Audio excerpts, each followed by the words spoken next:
સામાન્ય લોકો બાદ હવે સાયબર ગઠિયાઓના નિશાને સરકારી કચેરીને સરકારી અધિકારીઓ આવ્યા છે। પીજીવીસીએલના એમડી પાસે 45 લાખ રૂપિયાની છેતરપિંડી કરવામાં આવી।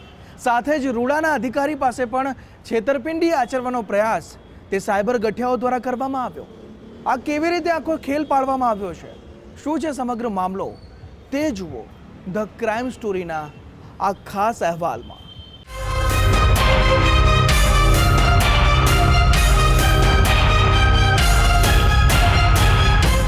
સાયબર ગઠિયાઓ સિનિયર સિટીઝનો, વેપારીઓ કે કોન્ટ્રાક્ટરોને છાસવારે નિશાન બનાવતા હોય છે। ક્યારેક ડિજિટલ અરેસ્ટના નામે તો ક્યારેક ઊંચા રોકાણના નામે મસ્ત મોટી રકમ પડાવી લેવામાં આવે છે, જે બેંક એકાઉન્ટમાંથી મોટી રકમની હેરાફેરી થતી હોય તેવા વ્યક્તિઓને પણ નિશાન બનાવવામાં આવે છે।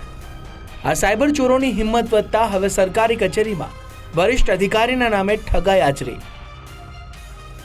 પશ્ચિમ ગુજરાત વીજ કંપની લિમિટેડના એમડી કેતન જોશીનો ફોટો વોટ્સએપ પ્રોફાઇલમાં લગાવ્યો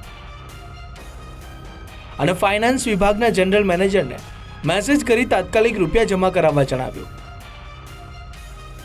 એમડી મીટિંગમાં હોવાનું કહીને 45 લાખ રૂપિયાની રકમ ત્વરિત ટ્રાન્સફર કરવાનો આદેશ આપ્યો। એટલે લાંબી પૂછપરછ વગર ફાઇનાન્સ વિભાગના જનરલ મેનેજર કિંતુ કુમાર મલકાણે 45 લાખ રૂપિયા ટ્રાન્સફર કરી દીધા। જે બાદ લાલચુ ઠગબાજોએ થોડા સમયમાં ફરી વધુ જરૂર હોવાનું કહીને 30 લાખ રૂપિયાની માંગણી કરી। આટલી મોટી રકમ ફરી માંગવામાં આવતા ફાઇનાન્સ વિભાગના જનરલ મેનેજર કિંતુ કુમાર મલકાણને શંકા ગઈ। એટલે ફાઇનાન્સના જનરલ મેનેજરે એમડી કેતન જોશીનો ટેલિફોન પર સંપર્ક સાધ્યો। રૂપિયા માંગતો કોઈ મેસેજ ન કર્યાની એમડી કેતન જોશીએ જાણકારી આપી। આ સાથે જ ફાઇનાન્સ વિભાગના જનરલ મેનેજરને પોતાની સાથે ઠગાઈ આચરવામાં આવી હોવાની જાણકારી મળી। આ અંગે કિંતુ કુમાર મલકાણે રાજકોટના સાયબર ક્રાઇમ પોલીસ સ્ટેશનમાં વોટ્સએપ નંબર અને રકમ ટ્રાન્સફર થઈ તે બેંક એકાઉન્ટ ધારક સામે ફરિયાદ નોંધાવી। આ ઠગાઈ કેસ અંગે એમડી કેતન જોશીએ કહ્યું કે સરકારી કાર્યવાહી અને રૂપિયા ટ્રાન્સફર નિયમ મુજબ કરવાના બદલે વિશ્વાસમાં આવીને જનરલ મેનેજરે ભૂલ કરી દીધી છે અને જનરલ મેનેજર ફાઇનાન્સ દ્વારા વધુ પડતા વિશ્વાસના કારણે એમને મારી સાથે ખરાઈ ન કરી અને આ રકમ ટ્રાન્સફર કરી દીધી। ત્યાર પછી 3:30-4ની આજુબાજુ આ જ શખ્સે ફરીથી એની પાસે 30 લાખ રૂપિયાની માંગણી કરી। ત્યારે મલકાન મારી પાસે આવી અને એમને કીધું કે આ રકમ આપણે ટ્રાન્સફર કરવાની છે। એટલે મેં એમને કીધું કે ના, આવી તો કોઈ રકમ ટ્રાન્સફર કરવાની નથી। કે સાહેબ, અગાઉ બી આવો મેસેજ આવી ગયો છે। મેં એમને સ્પષ્ટ ઇનકાર કર્યો કે આવી કોઈ સૂચના મેં આપેલી નથી, આ નંબર મારો નથી, આ વોટ્સઅપ મેં કરેલો નથી, અને આમ પણ સરકારી નિયમોને છાજે તે જ રીતે પ્રક્રિયા થવી જોઈએ।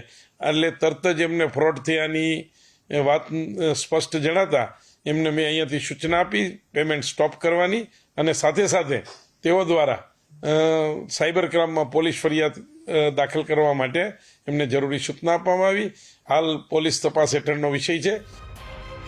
આ 45,60,000 રૂપિયા એસબીઆઈ જીમખાના બ્રાન્ચમાંથી આરટીજીએસ થકી પશ્ચિમ બંગાળના કોઈ એક જિલ્લામાં ટ્રાન્સફર થયા હતા। આ કેસમાં રાજકોટ સાયબર ક્રાઇમે ત્વરિત બેંકનો સંપર્ક સાધીને 33 લાખ રૂપિયાની રકમ ફ્રીઝ કરી દીધી, જ્યારે 2.5 લાખ રૂપિયા જે ખાતામાં ટ્રાન્સફર થયા તેની તપાસ કરવામાં આવી રહી છે। રાજકોટ સાયબર ક્રાઇમની તપાસમાં મોબાઈલ નંબર બિહારના શખ્સના નામે અને બેંક એકાઉન્ટ પશ્ચિમ બંગાળના યુવકનો હોવાનો ખુલાસો થયો છે।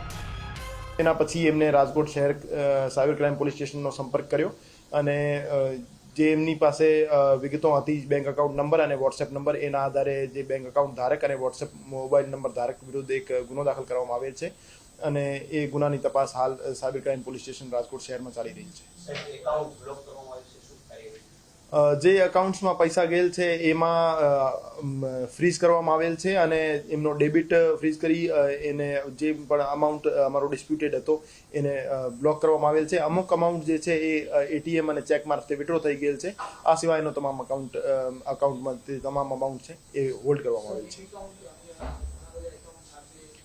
શરૂઆતમાં એક અકાઉન્ટમાં પૈસા ગયા, પછી એક અકાઉન્ટથી મલ્ટિપલ લેયર્સમાં મલ્ટિપલ અકાઉન્ટ્સમાં પૈસા ટ્રાન્સફર થયેલા છે, તો એ બાબતે અમે તપાસમાં એમના ઉપર કાર્યવાહી કરી। રાજકોટ પીજીવીસીએલ બાદ સાયબર ગઠિયાઓએ બીજા દિવસે રૂડા કચેરીના વરિષ્ઠ સરકારી અધિકારીના નામે છેતરપિંડીનો પ્રયાસ આચર્યો હતો।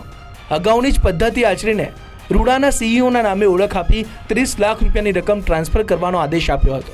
જોકે રૂડાના ફાઇનાન્સ વિભાગના અધિકારીએ સતર્કતા દાખવી રૂપિયા ટ્રાન્સફર કર્યા ન હતા. આ અંગે રૂડાના સીઈઓ સાથે ચર્ચા કરતા એક મોટી છેતરપિંડી બનતા અટકી ગઈ હતી. રહીમ લાખાણી, ગુજરાત ફર્સ્ટ, રાજકોટ.